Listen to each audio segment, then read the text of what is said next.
این ویدیو رو تا آخر ببین چون قرار مغزتو منفجر کنم. ویدیو رو تا آخر ببین چون قراره که مغزتو منفجر کنم. چشم. رو چشام.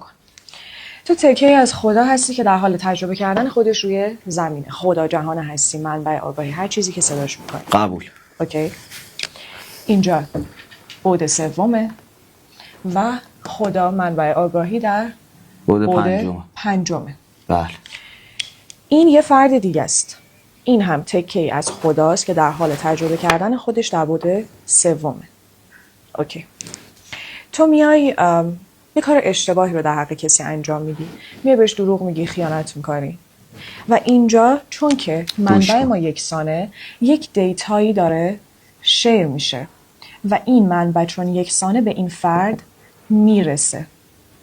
خب اینطوریه که این فرد نمیدونه چطوری، هیچ اثباتی براش نداره، اما حس میکنه که تو داری بهش دروغ میگی یا داری بهش خیانت میکنی. کاملا درسته. که معمولا بهش میگن شهود بین خودمون. حس شیشم. خب و چون این فرد هم تکه‌ای از خداست، تو داری این اشتباه رو با خدا انجام میدی. چقدر قشنگ داره توصیف چون تو خودت هم تکه‌ای از خدا هستی، داری این اشتباه رو در حق خودت انجام میدی.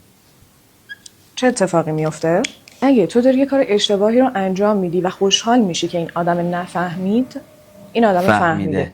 فقط اثباتی براش نداره، اثبات دیداری براش نداره. ولی انرژتیکلی فهمیده که تو داری یه کار اشتباهی انجام میدی. و چون این فرد تکه از خداست، تو هم تکه از خدا هستی و این دیتایی که اینجا شیر شده یکسانه، این به تو برمیگرده. این انرژی که فرستادی به تو هم برمیگرده. داره قشنگ توصیف میکنه. اینطوریه که تو وای میسی یه جا میگی یه اتفاق مشابه برات میفته و میگه او عجب بدشانسی آوردم. عزیزم اصلا چیزی به بدشانسی وجود نداره.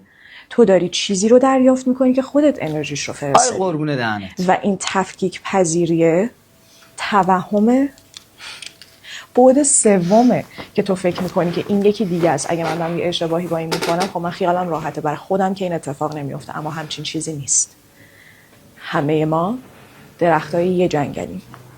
اشتباهی که داری در حق کسی دیگه میکنی، حتی کار خوبی که داری در حق کسی دیگه میکنی، به تو برمیگرده. چون منبع ما یکسانه. انرژی که میفرستی به تو برمیگرده تا تجربهش کنی، چه خوب چه بد.